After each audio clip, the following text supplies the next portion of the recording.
मलिक अंबर की मौत के बाद दक्कन में अब हमारा विरोध करने वाला कोई बड़ा सेनानी नहीं बचा। अब वक्त आ गया है कि मुगल सल्तनत दक्कन की ओर तेजी से विस्तार करे। सिपाहियों, बादशाह का फरमान आ चुका है, हम दक्कन की ओर कूच करेंगे। दक्कन की राजनीति का सबसे मजबूत स्तंभ गिर चुका था। मलिक अंबर की मृत्यु हो चुकी थी।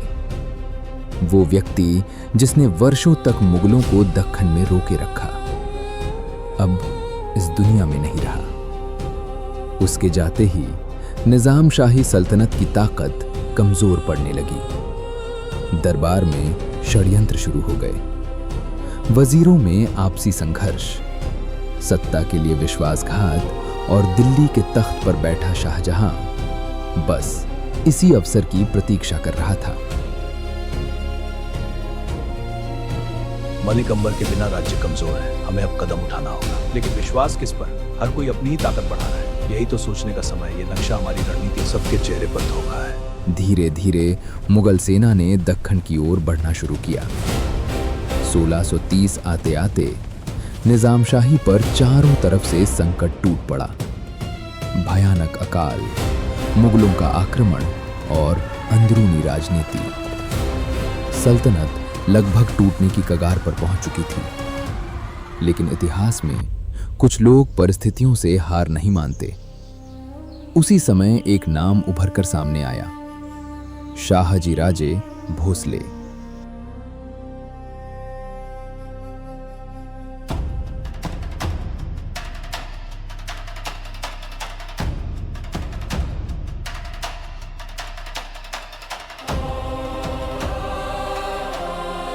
शाहजी राजे, अंबर साहब के जाने के बाद निजाम शाही की नींव हिल गई है। हाँ मामा साहब, दक्कन अब एक नए दौर में प्रवेश कर रहा है। दिल्ली का बादशाह इस मौके को नहीं छोड़ेगा। मुगल सेना जल्द दक्कन में उतरेगी। सेना बड़ी है, लेकिन दक्कन की धरती उन्हें अभी नहीं पहचानती। राजनीति में कभी कभी सही पक्ष चुनना ही समझदारी होती है। किंतु कभी कभी इतिहास उन्हीं का होता है जो ताकत और क्रूर सत्ता के आगे झुकते हैं।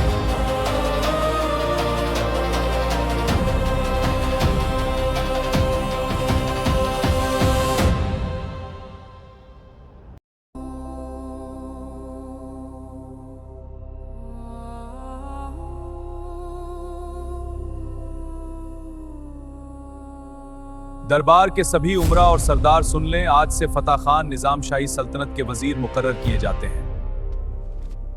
दरबार में हमारे मुखालिफ बहुत बढ़ गए हैं, मगर हर चाल का जवाब हमारे पास है। वक्त आने दो, निजाम शाही की बिसात पर हम ही आखिरी चाल चलेंगे। हुजूर, अगर मुगलों से दोस्ती कर ली जाए तो दरबार के कई दुश्मन खुद ब खुद कमजोर पड़ जाएंगे। शायद यही चाल सबसे असरदार साबित हो जाए।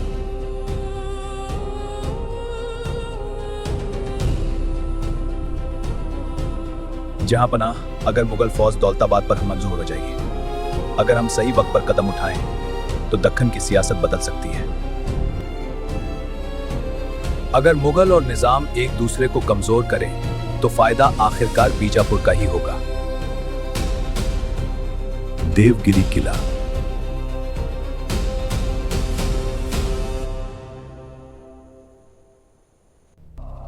खान साहब, निजाम शाही की बुनियाद अब हिल चुकी है, मगर अगर हम सही वक्त पर कदम उठाएं तो देवगिरी का खजाना हमारा हो सकता है। और जब मुगल यहां पहुंचेंगे तो असली ताकत भी हमारे ही हाथ में होगी।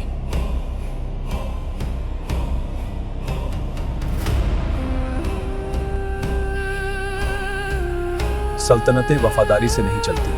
अगर देवगिरी की कीमत पर मुझे इख्तियार मिलता है तो यह सौदा मुझे मंजूर है।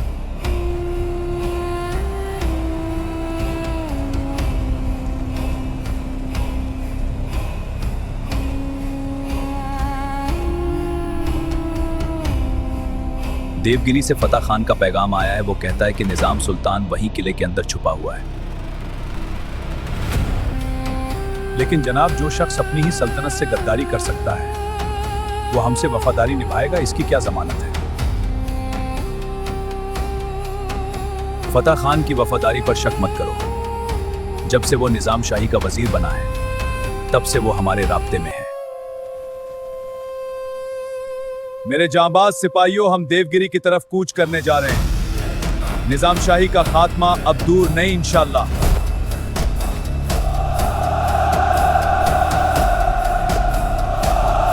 लेकिन असली सवाल अभी बाकी है। क्या मुगल सेना देवगिरी का किला जीत पाएगी, या दक्कन की धरती पर उनका सामना होगा एक ऐसी चाल से जो इतिहास बदल देगी? जानने के लिए चैनल को सब्सक्राइब कीजिए और कमेंट में बताइए, क्या मुगल जीतेंगे?